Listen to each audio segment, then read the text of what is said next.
सकाळची वेळ होती. उन्हाच्या तेजस्वी सूर्यामुळे हळूहळू संपूर्ण घर जागे होत होते. संजना चहा बनवून स्वयंपाकघरातून बाहेर आली आणि खोलीत पोहोचताच तिला दिसले की तिचा नवरा अंकित वर्तमानपत्र वाचत होता. संजना हसत म्हणाली, ऐका ना, या 15 तारखेला आपल्या कॉलनीतून गंगेत स्नान करण्यासाठी हरिद्वारला एक बस निघणार आहे. मलाही खरोखर जायची इच्छा झाली आहे. मी विचार करत आहे की आपणही का जाऊ नये. अंकितने वर्तमानपत्रावरून नजर हटवली, थोडा वेळ विचार केला आणि मग हलके स्मितहास्य करत म्हणाला, ठीक आहे, पण आईही आपल्यासोबत आली तरच मी येईन. जवळच बसलेल्या कमलाजींनी हे ऐकले आणि म्हणाल्या, अरे नको बाळा, तुम्ही दोघांनीच जायला हवे. तिथे आता खूप गर्दी असेल आणि मला कुठे एवढे फिरायला आवडते. संजनाने तिच्या आईकडे हसत पाहिले आणि म्हणाली, आई, तुम्हाला तर माहिती आहे ना, तुमचा मुलगा किती हट्टी आहे. यावेळी तुम्हाला आमच्यासोबत यावेच लागेल. अंकित ही तिच्या जवळ आला आणि तिचा हात धरून म्हणाला, आई, फक्त 2 दिवसांची तर गोष्ट आहे. चल ना, सोबत चांगली होईल. आणि जर तू नाही आलीस तर मीही जाणार नाही. तुझ्याशिवाय प्रवास अपूर्ण वाटेल. अंकित म्हणाला. मग कमलाजींनी त्यांच्या मुलाकडे आणि सुनेकडे पाहिले आणि मग हळू हसल्या. ते हास्य ज्यामध्ये प्रेमही होते. मग म्हणाल्या, ठीक आहे, तुम्ही दोघांच्या हट्टीपणापुढे मी कधी जिंकले आहे का? मी तुमच्यासोबत येईन. आणि खरं सांगू बाळा, गंगा आईच्या दर्शनाला जाऊन पण बरीच वर्ष झाली आहेत. अंकितने लगेच त्याच्या आईचा हात धरला आणि म्हणाला, तर ठरले आहे. पुन्हा एकदा आपण तिघे एकत्र जाऊ आणि आपण सोबत गंगेत डुबकी मारू. त्याने आपल्याला मनशांती मिळेल. खोलीवर एक शांत हास्य पसरले. त्या उन्हाळ्याच्या सकाळी एक सौम्य उत्साह निर्माण झाला होता. यावेळीचा प्रवास फक्त गंगेत स्नान करण्यासाठी नव्हता, तर नातेसंबंधांची खोली अनुभवण्यासाठी होता. सकाळ झाली होती. आकाश प्रकाशाने भरून जात होते. दररोज गर्दीने गजबजलेला कॉलनीचा रस्ता आज थोडा वेगळाच दिसत होता. संजना आणि अंकितने त्याच्या बॅगा पॅक केल्या होत्या. कमलाजी तिची रेशमी साडी नेसून कपाळावर बिंदी घालून मनात प्रार्थना करत होती. रस्त्याच्या कोपऱ्यावर बस थांबताच संजनाने प्रेमाने आईचा हात धरला आणि म्हणाली, चला आई, यावेळी आई गंगा तुम्हाला बोलावत आहे.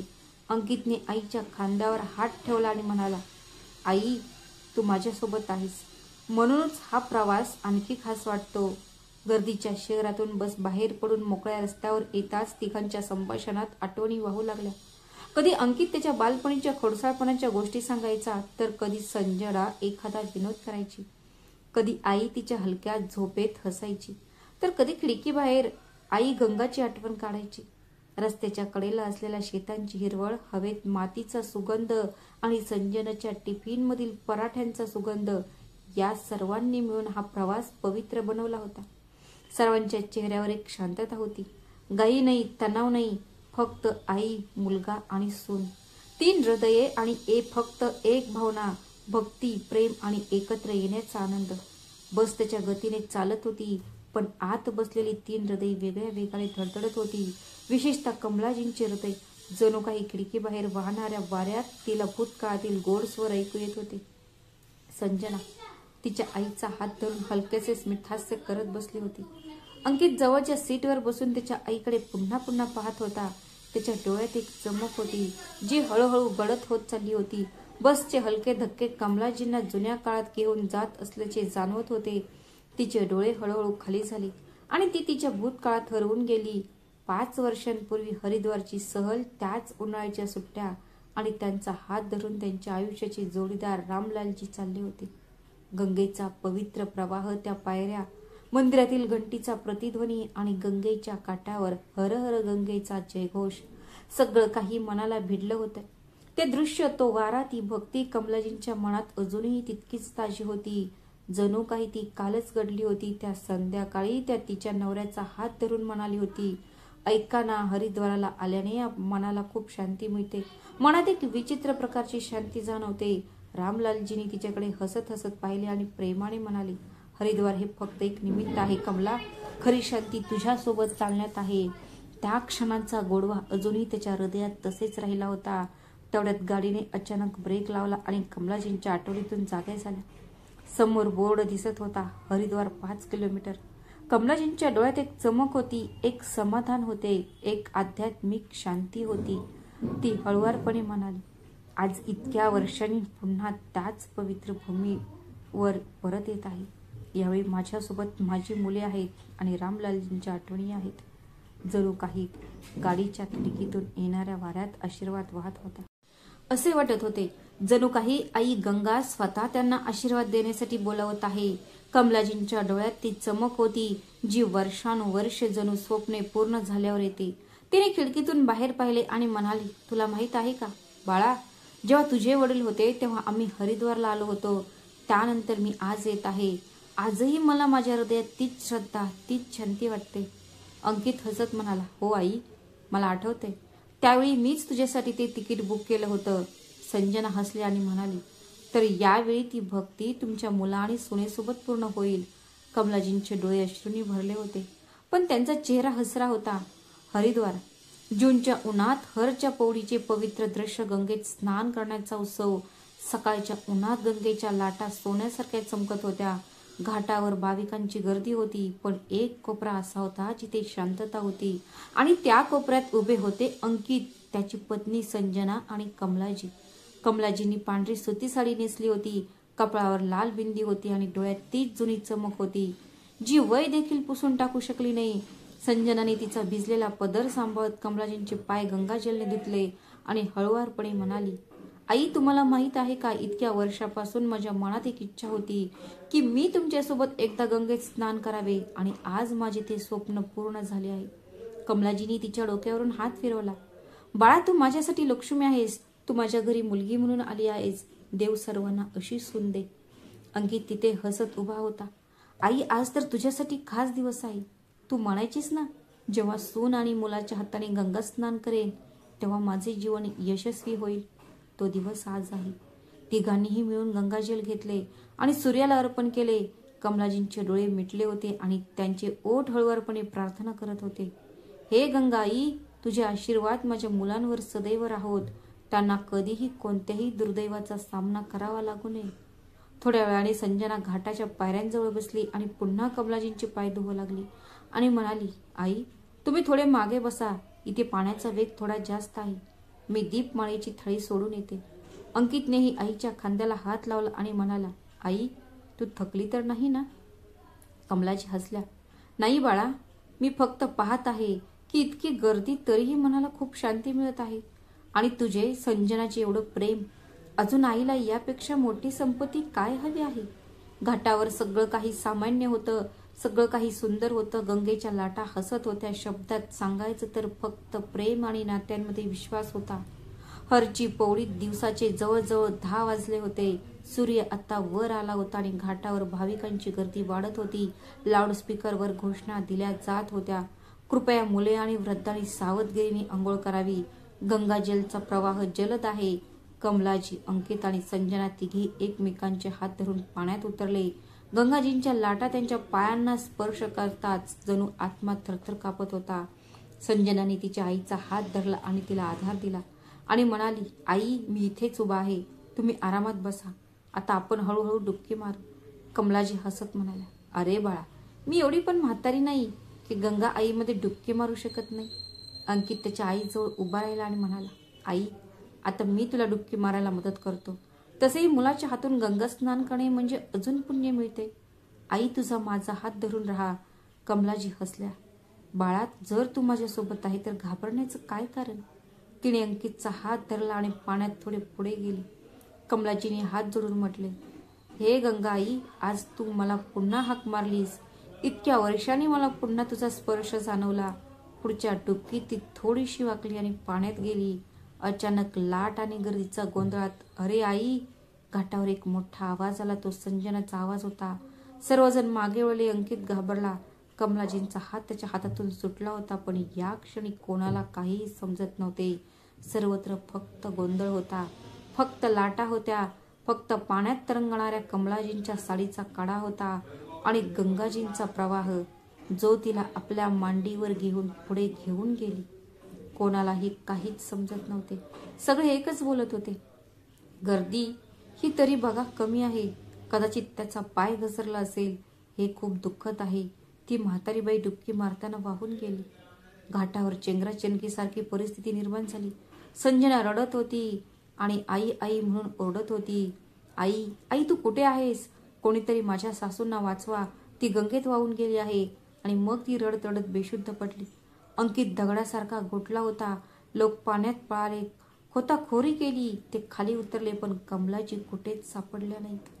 दुपारच्या कडक उन्हातही घाटावर एक विचित्र थंडावा आला होता. वातावरण जड झाले होते.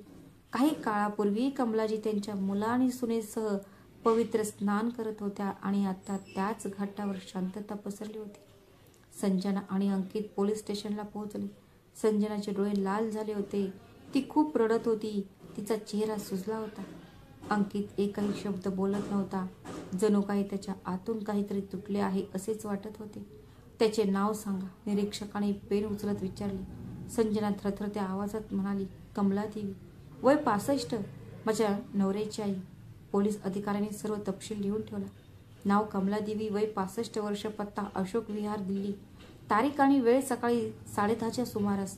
ठिकाण हरिकी पौडी घाट, हरिद्वार. घटना गंगेत स्नान करताना पाण्याच्या तीव्र प्रवाहात कमलादेवी बेपत्ता झाल्या. अहवाल नोंदवताच निरीक्षकांनी 2 हवालदार आणि 3 गोताखोर पाठवण्यात आले. घाटाच्या प्रत्येक कोपऱ्याचा शोध घेण्यात आला. आज गंगेचा प्रवाह थोडा जास्त तीव्र होता. जेव्हा जेव्हा गोताखोर डुबकी मारून बाहेर येत असत, तेव्हा त्यांचे चेहरे निराशेने भरलेले असत आणि तोंडात एकच शब्द येत होता की खाली कोणी नाही सापडले. संजना तिथेच घाटाच्या काठावर बसली होती. तिचे अश्रू थांबत नव्हते. तिची साडी ओली होती, पण तिला त्याचे भान नव्हते. आई, कुठे गेला तुम्ही? तुम्ही म्हणाला होता की आपण सगळे एकत्र राहू, मग तुम्ही असे कसे निघून गेला? ती हे पुन्हा पुन्हा बोलत राहिली. अंकित तिथे काही अंतरावर उभा होता. त्याचा चेहरा दगडासारखा गोठला होता. त्याचे डोळे सतत गंगेच्या लाटांकडे पाहत होते. जणू काही तो प्रत्येक लाटेसोबत त्याच्या आईची सावली पाहत होता. तो रडत नव्हता किंवा काही बोलत नव्हता. त्याला आतून काहीतरी वितळत असल्यासारखे वाटत होते. जवळच उभ्या असलेल्या एका वृद्ध भक्ताने हे पाहिले आणि तो हळूच म्हणाला, ज्याला गंगा आई बोलवते त्याला कोणीही रोखू शकत नाही. पण ही फक्त एक आई वाहून जाण्याची गोष्ट नव्हती. असे काहीतरी होते जे कोणीही होताना पाहिले नव्हते, किंवा कदाचित पाहिले असेल पण काहीही बोलले नाही. पुढे काय होईल? काय कमलाजी सापडतील का? की गंगेच्या लाटा त्यांच्यासोबत इतर काही रहस्य घेऊन गेले आहेत? चला कथेत पुढे जाणून घेऊया. हरिद्वारमध्ये दुपारची कडक उन्हाळ्याची वेळ होती. गंगेच्या काठावरील वातावरण शांत होते, पण अंकित आणि संजनाच्या मनात एक वादळ गोंगावत होते. कमलाची बेपत्ता होऊन 4 दिवस झाले होते, पण तिचा काहीच पत्ता लागला नाही. अंकित आणि संजना अजूनही हरिद्वारमध्येच राहिले, कारण त्यांच्यासाठी त्यांच्या आईशिवाय घरी परतण्याची कल्पना करणेही शक्य होते. अचानक अंकितचा फोन वाजला. त्याने हळूच स्क्रीनकडे पाहिले. फोन हरिद्वार पोलीस स्टेशनचा होता. हॅलो, तू अंकित आहेस का? हो, मीच आहे, अंकित म्हणाला. मी इन्स्पेक्टर अनुज पोलीस स्टेशनमधून बोलत आहे. आज सकाळी हरची पौडी घाटच्या थोडे पुढे एका महिलेचा मृतदेह आढळला आहे. मृतदेह किनाऱ्यावर वाहून आला होता. चेहरा बराच कुजला आहे. ओळखणे कठीण आहे, परंतु वय, कपडे आणि उंची पाहता आम्हाला संशय येतो की ती तुमची आई असू शकते. अंकित काही क्षण गप्प राहिला. त्याचे डोळे मोठे झाले. त्याच्या हृदयाच्या ठोके जलद झाले. काय काय म्हणत आहात? त्याचा आवाज थरथरत होता. संजना जवळच बसली होती. त्याच्या डोळ्यात अस्वस्थता पाहून ती घाबरली. ऐका ना, काय झालं? कोणाचा फोन होता? अंकितने कसं तरी स्वतःला सावरले आणि म्हणाला, आपल्याला आता रुग्णालयात जावे लागेल. पोलिसांना एक मृतदेह सापडला आहे. कदाचित ती आई. पुढचे शब्द त्याच्या घशातच अडकले. संजनाच्या डोळ्यातून अश्रू वाहत होते. नाही नाही, हे शक्य नाही. ती आई होऊ शकत नाही. ती मला म्हणाल्या होत्या की त्या नेहमीच आमच्यासोबत राहतील. दोघेही पटकन खोलीतून बाहेर आले. गेस्ट हाऊसमधून बाहेर पडताच त्यांनी एक ऑटो थांबवली. संजना थरथरत्या हाताने तिचा पदर धरून बसली. अंकितने शांतपणे डोके खाली केले. रिक्षा गंगेच्या रस्त्यावरून हॉस्पिटलकडे वेगाने धावत होती. पण अंकित आणि संजनेच्या मनात असे वाटत होते की प्रत्येक वळण त्यांना भीतीने ग्रासत आहे. सूर्य आता मावळत होता. जसजसे हॉस्पिटल जवळ येत होते तसतसे अंकित आणि संजनाचे हृदय अधिक वेगाने धडधडत होते. प्रत्येक वळण, प्रत्येक ब्रेक त्यांना एका अकथित सत्तेच्या जवळ आणत होता. जेव्हा हॉस्पिटलमध्ये पोहोचले तेव्हा दारात 2 पोलीस आधीच उभे होते. त्यांनी अंकितला ओळखले. या मृतदेह श्वाघरात ठेवला आहे. पोलीस म्हणाले. संजनाचे डोळे अश्रूंनी भरले. तिने अंकितचा हात घट्ट धरला होता. ते पायऱ्या उतरत असताना शव घराकडे जाणारा मार्ग आणि हवा दोन्ही थंड झाली होती. दार उघडले गेले. एका स्ट्रेचरवर पांढऱ्या चादरीने झाकलेला एक मृतदेह पडला होता. ते जवळ येताच पोलिसांनी शांतपणे चादरीचा कोपरा थोडा वर केला. चेहऱ्याची अवस्था खूपच वाईट झाली होती. तो सुजला होता. अनेक ठिकाणी त्वचा सोलत होती. ओळखणे सोपे नव्हते, पण चादरीच्या बाहेर हात दिसत होते. तेच सुरकुत्या पडलेले हात, त्याच्या आईच्या स्पर्शासारखे. अंकितचे डोळे उघडेच राहिले. हे आईचे हात आहेत. त्याचा आवाज तुटत होता. संजनाची हृदय तर जणू काही आत फाडून टाकल्यासारखे वाटत होते. नाही नाही, नीट बघ, ती आई असू शकत नाही. आई ती नेहमीच हसायची. हा चेहरा तर. संजना थरथर कापत होती. ती पुन्हा पुढे काही बोलली नाही. अंकितच्या डोळ्यात पाणी येऊ लागले. तो स्ट्रेचर जवळच बसला. पोलीस अधिकारी अनुज हळूच म्हणाला, नदीकाठी सापडलेल्या बांगड्या आणि लाल साडी अगदी कमलाजींसारख्या आहेत. ओळख तर तुम्हालाच करावी लागेल. इन्स्पेक्टर अनुजचे शब्द ऐकून अंकित रडला आणि म्हणाला, ही माझी आई आहे. संजना पण रडू लागली. आई, तू तर म्हणाली होतीस की यावेळी गंगामाईला दीर्घायुष्यासाठी प्रार्थना करणार आहे. मग तू का केलीस?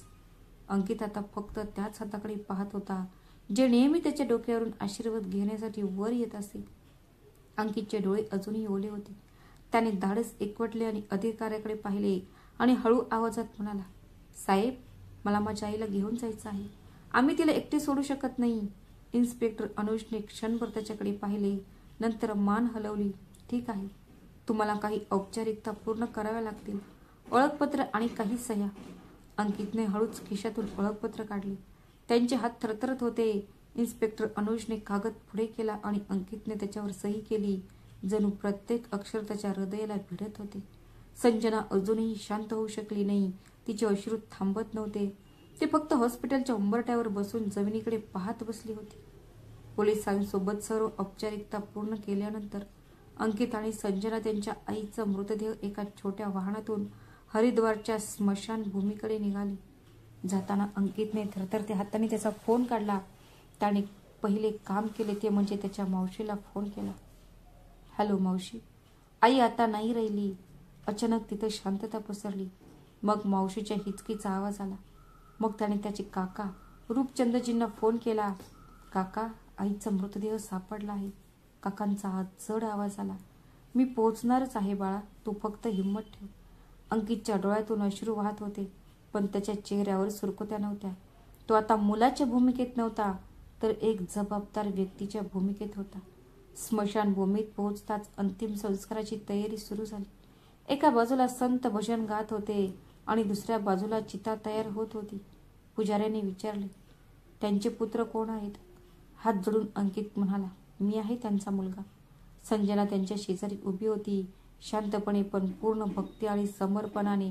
लवकरच अंत्यसंस्काराची संपूर्ण प्रक्रिया सुरू झाली. त्यांचे काका रूपचंद हे देखील दिल्लीहून हरिद्वारला आले होते. कमलाजी त्यांच्या वहिनी होत्या, पण या नात्यापेक्षाही ते त्यांना आपली आई मानत होते. ते येताच त्यांनी अंकितला मिठी मारली. त्यांच्या डोळ्यातून अश्रू वाहू लागले. वहिनी नेहमीच आईसारखी आमची काळजी घेत असत. आता त्या राहिल्या नाहीत, याचा विचार करून माझे मन जड होते. बाळा, पंडितजींनी कमलाजींच्या अस्थींचे विधीनुसार गंगा घाटावर विसर्जन केले. अंकितने आईच्या चितेला अग्नी दिला तेव्हा त्याच्या डोळ्यातून अश्रू वाहत होते, पण त्याच्या चेहऱ्यावर अजूनही तेच भाव होते. सगळीकडे शांतता होती. संजना डोळे मिटून हात जोडून उभी होती. तिच्या डोळ्यातून अश्रू थांबत नव्हते. ती मनात प्रार्थना करत होती, आईच्या आत्म्याला शांती मिळो, देव त्यांना त्यांच्या चरणी जागा दे. ते दृश्य कोणाचेही हृदय पिळवटून टाकण्यास पुरेसे होते. कमलाजींच्या इच्छेनुसार त्यांच्या गुलाबी साडीचा एक छोटासा तुकडाही कलशात ठेवण्यात आला होता. आईच्या अंत्यसंस्कारानंतर संजना आणि अंकित यांनी स्वतःच्या हाताने गरिबांना जेवू घातले आणि काही देणगी देऊन ते पुन्हा दिल्लीला रवाना झाले. गाडीत एक विचित्र शांतता होती. संजना मागच्या सीटवर बसली होती. खिडकीला डोके टेकून बाहेर पाहत होती, पण तिच्या डोळ्यातील अश्रू थांबत नव्हते. तिचं मन खूप दुखावले होते. तिचे मन कुठेतरी अडकले होते, भूतकाळातील क्षणांमध्ये. सुनबाई, ऐक ना, कमलाजी एके दिवशी प्रेमाने म्हणाल्या होत्या, जेव्हा माझा अंत होईल तेव्हा माझ्या अस्थी फक्त गंगेत विसर्जित करा. आणि हो, गुलाबी साडी घाला, ती माझी आवडती साडी आहे. आई, असं काही बोलू नका, संजना रागाने म्हणाली.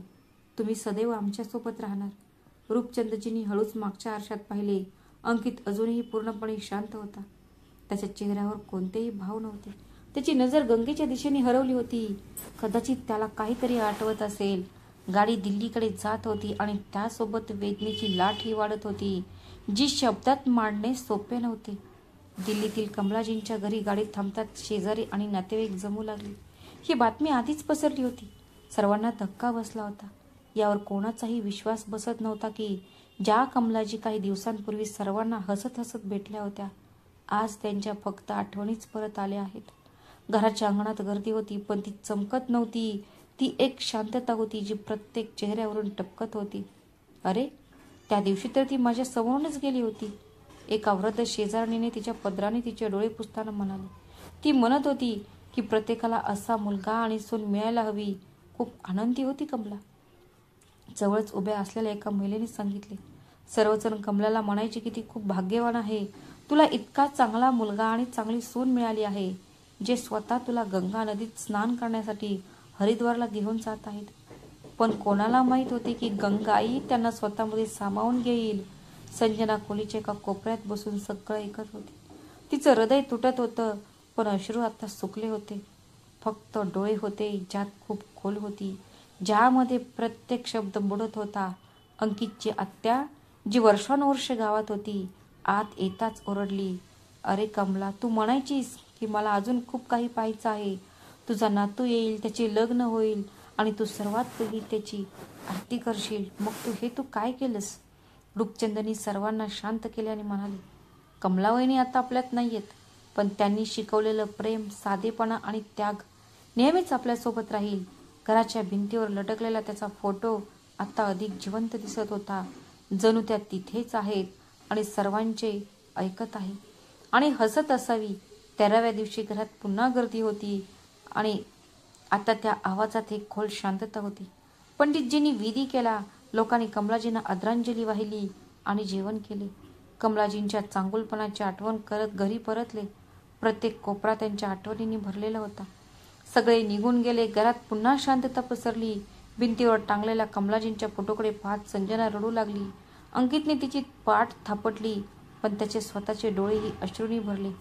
आई, तू आम्हाला इतक्या लवकर एकटे का सोडून गेलीस? संजनाच्या रडण्याचा आवाज ऐकू येत होता. मित्रांनो, तुम्ही जे पाहत आहात ते सत्य आहे का, की ते खोटे आहे? त्यामागे असे काही रहस्य लपलेले आहे का, जे अद्याप कोणालाही उलगडलेले नाही? कमलाजींच्या हास्यामागे काही अपूर्ण कथा होती का, किंवा काही असे एक सत्य जे त्यांच्यासोबत गंगेत विलीन झाले? तर चला, या कथेच्या पुढच्या वळणावर आपण ते जाणून घेऊया. काही वर्षांनी एका रुग्णालयात रात्री 2 वाजले होते. हॉस्पिटलमध्ये शांतता होती. नर्स फोनवर कोणाशी तरी बोलत होती. तेवढ्यात अचानक एक मोठा आवाज आला. वाचवा, वाचवा, मला वाचवा, नको मला मारू. ती ओरडत 402 क्रमांकाच्या खोलीतून येत होती. एक किंचाळी ज्यामध्ये वेदना, भीती आणि कदाचित एक लपलेले रहस्य देखील होते. नर्स काळजीत पडली. तिने लगेच धावत जाऊन डॉक्टरांना बोलावले. सर, रुग्ण क्रमांक 402 शुद्धीवर आला आहे. डॉक्टर घाईघाईने खोली 402 मध्ये गेले. खोलीत एक महिला होती. ती बेडवर बसली होती. तिचे डोळे उघडे होते, पण ती सतत दाराकडे पाहत होती, जणू ती कोणाला तरी ओळखण्याचा प्रयत्न करत होती, जणू ती कोणाला तरी शोधत होती. ती दुसरी तिसरी कोणी नसून कमलाजी होती, जिला मृत समजून तिचा मुलगा अंकितने तिच्या अस्थी गंगा नदीत विसर्जित केल्या होत्या. जी संजनाच्या आठवणींमध्ये, अंकितच्या अश्रूंमध्ये आणि नातेवाईकांच्या कथांमध्ये फक्त एक नाव बनली होती, तीच आज जिवंत होती. तेवढ्यात एक तरुण खोलीत शिरला, ज्याच्या डोळ्यात आपुलकीची भावना दिसत होती. तो बेडजवळ आला आणि हळुवारपणे बोलला. आई, काळजी करू नका, तुम्ही आता सुरक्षित आहात. सगळं काही ठीक होईल. कमलाजींनी त्याच्याकडे पाहिले. त्याच्या डोळ्यात अजून एक प्रश्न होते. तू कोण आहेस? हे सर्व कसे घडले? मग कमलाजींनी आजूबाजूला पाहिले. भिंती अपरिचित होत्या. खिडकीबाहेरचे दृश्य अपरिचित होते. हळूच तिने थरथरत्या आवाजात विचारले, मी इथे कशी पोहोचले? तो मुलगा तिच्या जवळ आला आणि तिचा हात धरला. त्याच्या चेहऱ्यावर एक प्रेमळ हास्य होते. आई, माझे नाव रमन आहे. तू मला 3 वर्षापूर्वी हरिद्वारमधील गंगा घाटाजवळ बेशुद्ध अवस्थेत आढळली होती. मी तुला माझ्यासोबत नोएडाला घेऊन आलो आहे, पण तू कोमात गेली होतीस. कमलाजींचा चेहरा पांढरा पडला. 3 वर्षे? म्हणजे मी 3 वर्षापासून कोमात आहे? तिने स्वतःलाच विचारले. मग अचानक त्याचा चेहरा कठोर झाला. जणू काही एखाद्या आठवणीने जुन्या थराला स्पर्श केला आहे. त्याच्या मनात हरिद्वारच्या काही अस्पष्ट प्रतिमा येऊ लागल्या. गंगा घाट, आरती आणि मग एक धक्का. तिने रमणकडे पाहिले आणि ठाम स्वरात म्हणाली, मला आता घरी जायला हवे बाळा. मग रमण आश्चर्याने म्हणाला, पण आई तू सध्या खूप कमकुवत आहेस. तू 2-3 दिवसात चालू शकशील. कमलाजींनी मान हलवली. नाही बाळा, मी आता खूप आराम केला आहे. आता काही लोकांनी त्यांचा चेहरा खरा दाखवण्याची वेळ आली आहे. रमण स्तब्ध उभा राहिला. आता कमलाजींच्या डोळ्यात फक्त एक उत्कटता होती. शेवटी सत्य काय आहे आणि तिला किती चेहऱ्यांमधून जावे लागेल?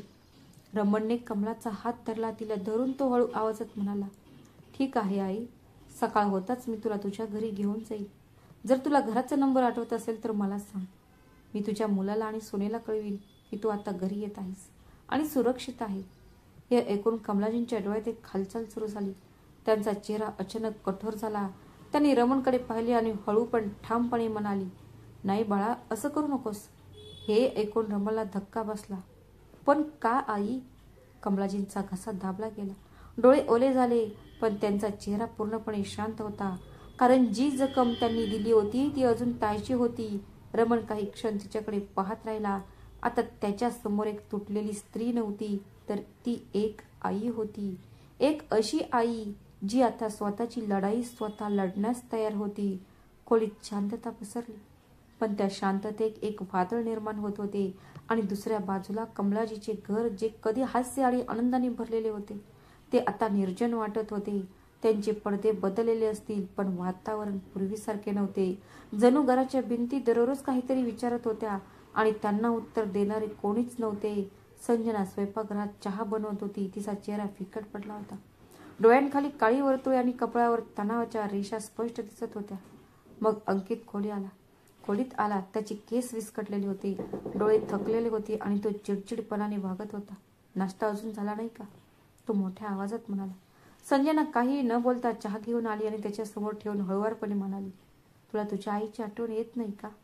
अंकित क्षणभर थांबला, नंतर म्हणाला, मृताच्या आठवणी काढून काय होणार आहे? जिवंत लोकांची काळजी करा. संजनाचे डोळे अश्रूंनी भरले. त्यांनी तुला किती प्रेम दिले होते. अंकितने विषय टाळला आणि वर्तमानपत्र उचलले आणि म्हणाला, जे घडलं ते विसरून जा.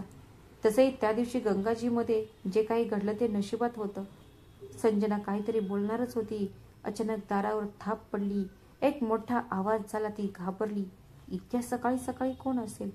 संजनाने दार उघडताच तिला तिच्या सासूबाई समोर उभ्या असलेल्या दिसतात. त्यांना पाहून तिच्या ओठातून आवाज येणंच बंद झाले. डोळे उघडेच राहिले. फक्त तिच्या घशातून एक मंद कुजबूज बाहेर पडते. आई. समोर कमलाजी शांतपणे उभे आहेत. त्यांच्या नजरा स्थळ संजनाच्या डोळ्यात आहेत. जणू काही 3 वर्षाचे सर्व दुःख, प्रश्न आणि उत्तरे तिथेच थांबली आहेत. तेवढ्यात आतून एक मोठा आवाज येतो. काय झालं? कोण आहे? मला सांगशील का? अंकित खोलीतून बाहेर येतो आणि दाराशी पोहोचतो. आईला पाहताच त्याचा चेहरा फिकट पडतो.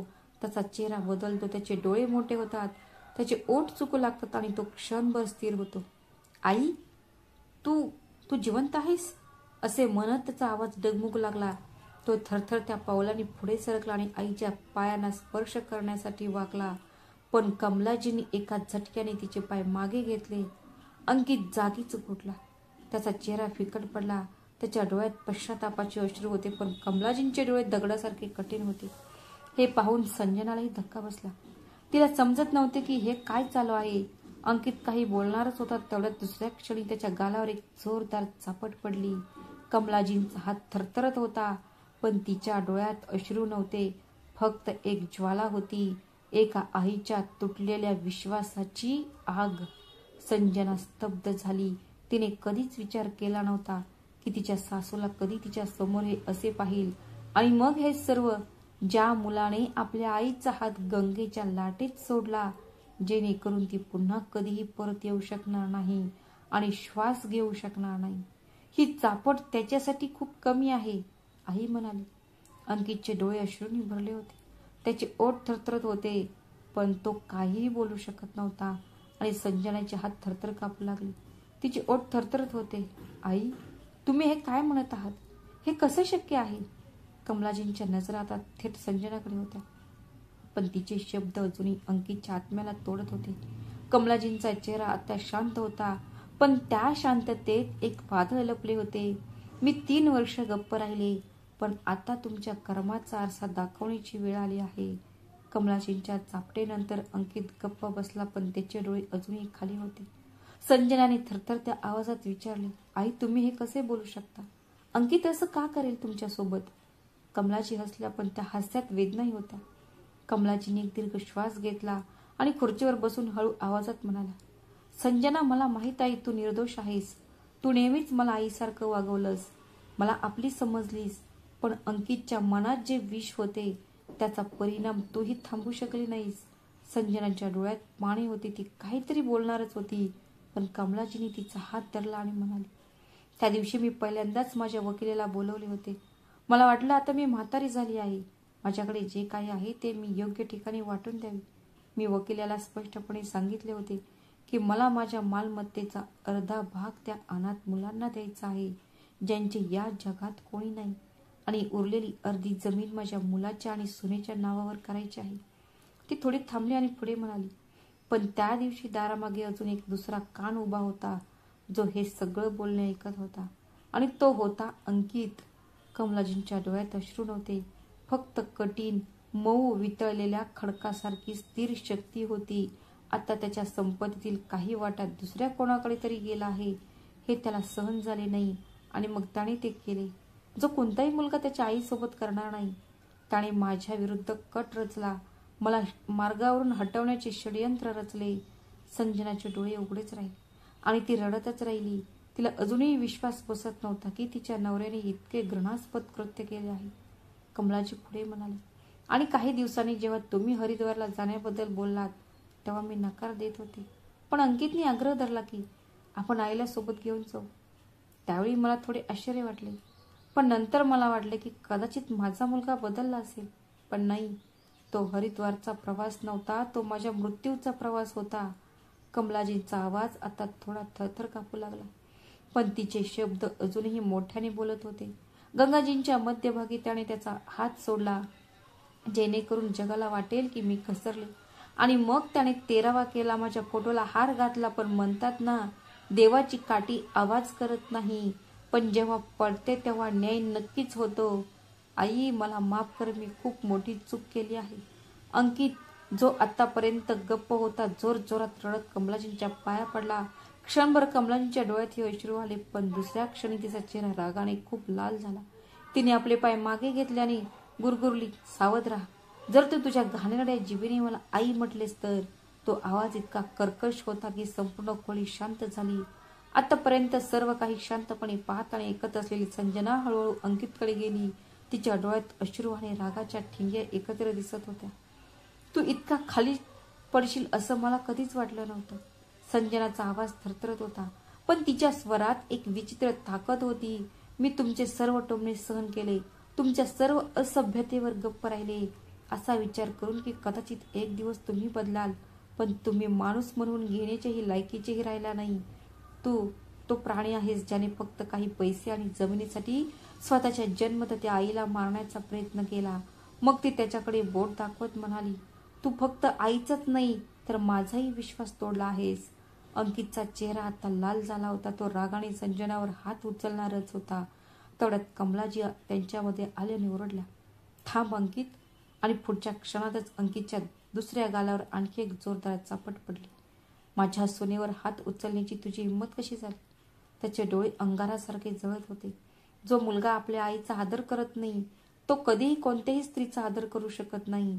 आज मी तुला माझ्या घरातून हाकलून लावत आहे, आणि हा माझा शेवटचा निर्णय आहे. कमलाजीने दार उघडले आणि कडक स्वरात म्हणाली, तू हे माझे घर स्वतः सोडून जाशील की मी आता पोलिसांना बोलू? पोलिसांचे नाव ऐकताच अंकितचा चेहरा फिक्का पडला. तो थांबला, त्याचा श्वासोश्वास वेगवान झाला, त्याचे ओठ थरथर कापू लागले. तो क्षणभर थांबला आणि संजनाकडे पाहू लागला. कदाचित त्याला आशा होती की तिच्या डोळ्यात अजूनही काही दयाळूपणा आणि प्रेम शिल्लक आहे. पण संजनाच्या डोळ्यात आता प्रेम नव्हते, फक्त राग, द्वेष आणि तुटलेला विश्वास होता.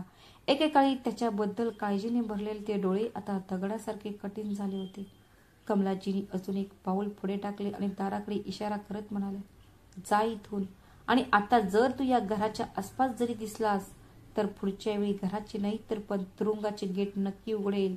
अंकितच्या डोळ्यात अश्रू होते, पण आता ते अश्रू कोणालाही वितळण्यासाठी नव्हते, तर ते त्याच्या आतील पराभवाचे, भीतीचे आणि लाजेचे प्रतिबिंब होते. तो काही न बोलता बाहेर पडला. पडलेले खांदे घेऊन संजना तिथेच उभी होती. तिचा चेहरा शांत होता, पण आता तिच्यात भीती नव्हती तर ताकद होती. कमलाजींनी दार बंद केले आणि संजनाकडे पाहिले. नंतर हळुवारपणे तिच्या डोक्याला हात लावला आणि म्हणाल्या, बाळा, तू खूप त्रास सहन केला आहेस. आता वेळ आहे आराम करण्याची, आनंद घेण्याची. संजनाच्या डोळ्यातून अश्रू वाहत होते. ज्या व्यक्तीवर तिने सर्वात जास्त विश्वास ठेवला ती व्यक्ती तिला अशा प्रकारे तोडेल याची तिने कधीच कल्पना केली नव्हती. पण आज कमलाजींच्या मांडीवर डोके ठेवून तिला असं वाटलं की ती तुटलेली नाहीये तर अधिक मजबूत झाली आहे. कमलाजींनी तिला मिठी मारली आणि म्हणाल्या, तू माझी सून नाहीस, तू माझी मुलगी आहेस. आणि बाळा, एक गोष्ट काळजीपूर्वक ऐक. माझ्या मृत्यूनंतर हे घर आता फक्त तुझं आहे. तुला कोणाचीही भीती बाळगण्याची गरज नाही. जवळच उभ्या असलेल्या रमणचेही डोळे पाणावले होते. त्याला विश्वासच बसत नव्हता की एक मुलगा त्याच्या आई आणि पत्नीशी इतका वाईट वागू शकतो. हे पाहून त्याला धक्का बसला. पण त्याच घरात संजना आणि कमलाजी यांच्यातील शुद्ध प्रेम पाहून तो भावुक झाला. कमलाजींनी रमणकडे पाहिले आणि म्हणाल्या, बाळा, हा रमण आहे. त्या दिवशी त्याने मला वाचवले होते. 3 वर्ष माझी सेवा केली, माझ्या प्रत्येक गरजा पूर्ण केल्या, अगदी स्वतःच्या माणसाप्रमाणे. संजनाने लगेच रमण समोर हात जोडून म्हटले, धन्यवाद भाऊ. जर तू नसतास तर आईचं काय झाले असते कोणास ठाऊक. रमण हसला आणि म्हणाला, आता आई बरी आहे. तीच माझ्यासाठी सर्वात मोठी गोष्ट आहे. आणि तुम्हा दोघींनाही या एकत्र पाहून मला खूप आनंद होतोय. मग संजना म्हणाली, आई तू बस, मी तुझ्यासाठी आणि रमण भैयासाठी काहीतरी जेवायला बनवते. रमणने लगेच हात जोडून म्हटले, नको दीदी, मी आता जात आहे. मी पुन्हा कधीतरी तुम्हाला भेटायला नक्की येईल. मग तुम्ही काहीतरी खायला द्या. असे म्हणत रमण हसला आणि तिथून निघून गेला. मग संजना स्वयंपाकघराकडे गेली आणि कमलाजी तिच्या पलंगावर जाऊन बसल्या. त्यांच्या चेहऱ्यावर थोडा थकवा होता, पण सोबत शांततेची भावनाही दिसत होती. डोळे बंद करून त्या स्वतःशी विचार करत होत्या की आयुष्य किती विचित्र आहे ना. ज्याच्यावर तुम्ही सर्वात जास्त विश्वास ठेवता तोच तुम्हाला प्रथम तोडतो. पण त्या तुटलेल्या विश्वासाच्या मध्ये जर एखाद्या अनोळखी व्यक्तीने तुमचा हात धरला तर आयुष्य पुन्हा हसायला लागते. आता कमलाजींच्या नजरेत फक्त समाधान नव्हते तर एक दृढ निश्चय देखील होता. त्यांच्याकडे संपत्ती होती, पण आता ती संपत्ती म्हणजे फक्त पैसा किंवा मालमत्ता नव्हती, तर ती योग्य हाताने सोपवायची जबाबदारी त्यांच्यावर होती. काही दिवसांनी त्यांनी त्यांच्या वकिलाला बोलावले आणि कायदेशीररित्या त्यांचा अर्धी मालमत्ता त्यांची सून संजनाला हस्तांतरित केली. कागदावर सही करताना त्या हसल्या आणि म्हणाल्या, ती फक्त माझी सून नाहीये, तर ती माझी मुलगी देखील आहे. आणि मुलीला तिचा हक्क मिळालेच पाहिजे. आणि उरलेल्या संपत्तीचा अर्धा भाग त्यांनी एका अनाथ आश्रमाच्या नावे केला, जे वर्षानुवर्ष अनाथ मुलांची सेवा करत होते. आणि अंकितच्या बाबतीत त्यांनी त्याच्या वकिलामार्फत एक कडक कायदेशीर नोटीस तयार केली. त्यासोबतच एक स्थानिक वर्तमानपत्रात एक सार्वजनिक सूचना प्रकाशित केली. मी कमलादेवी माझ्या पूर्ण मानसिक स्थितीत घोषित करते की माझा मुलगा अंकित आता माझ्या कोणत्याही मालमत्तेत किंवा मालमत्तेच्या कागदपत्रांमध्ये त्याच्या हक्कांमध्ये कसल्याही प्रकारे भागीदार राहणार नाही. मी त्याला माझ्या मालमत्तेतून पूर्णपणे काढून टाकते. आता त्याचा माझ्याशी काहीही संबंध नाही. या गोष्टीनंतर कमलाजींनी असे वाटले की जणू काही त्यांच्या हृदयावरचे एक मोठे ओझे आता हलके झाले आहे. आता दररोज सकाळी त्या संजनासोबत स्वयंपाकघरातील तुळशीच्या रोपाला आणि इतर कुंडीतील रोपांना पाणी घालत असत. ती तिच्या सोबत बसून चहा पित असे आणि ते दोघे मिळून घर सजवण्यासाठी छोटे छोटे बदल करत असत. एके दिवशी कमलाजी संजनाला हसत म्हणाल्या, कधी विचार केला नव्हता की आयुष्याच्या या टप्प्यावर मला एक मुलगी मिळेल. तू माझ्या आयुष्यातील सर्वात सुंदर भेट आहेस. आणि संजनाने त्यांचा हात धरला आणि उत्तर दिले, आणि तुम्ही मला ती आई दिली जिच्या कुशीत डोके ठेवल्यावर सर्व वेदना नाहीशा होतात. आता ते घर जे एकेकाळी तणाव आणि शांततेने भरलेले होते ते आता ते हास्य आणि शांतीने गुंजत असे. कमलाजी आणि संजना आई आणि मुलीप्रमाणे एकत्र एक नवीन आनंदी जीवन जगत होत्या, जिथे भीती नव्हती, वेदना नव्हती, फक्त जवळीक होती. मित्रांनो, नाती फक्त रक्तानेच बनलेली नसतात, तर भावनांनीही बनलेली असतात. जो तुम्हाला आधार देतो, समजून घेतो आणि तुमच्या दुःखात ढाल सारखा उभा राहतो, तोच आपला असतो. आयुष्यात कधीही कोणाच्या विश्वासघाताने तुटू नका, कारण जिथे एक नातं हृदयाला दुखावतं, तिथेच दुसरे नातं तयार होऊन हृदयाला शांती देते. तुमच्या वेदनांना तुमची शक्ती बनवा, कारण प्रत्येक काळोख्या रात्रीनंतर नेहमीच एक नवीन सकाळ असते. मित्रांनो, कमलाजींचा हा अंतिम निर्णय तुम्हाला कसा वाटला? तुमचे मत आम्हाला कमेंट बॉक्समध्ये नक्की कळवा. आणि तुम्हाला ही कथा आवडली असेल तर कृपया व्हिडिओला लाईक करा आणि चॅनलला सबस्क्राईब करा. अशाच आणखी एका मनोरंजक कथेत भेटूया. तोपर्यंत स्वतःची आणि तुमच्या प्रियजनांची काळजी घ्या आणि व्हिडिओला हाईप करायला विसरू नका. श्री स्वामी समर्थ. धन्यवाद.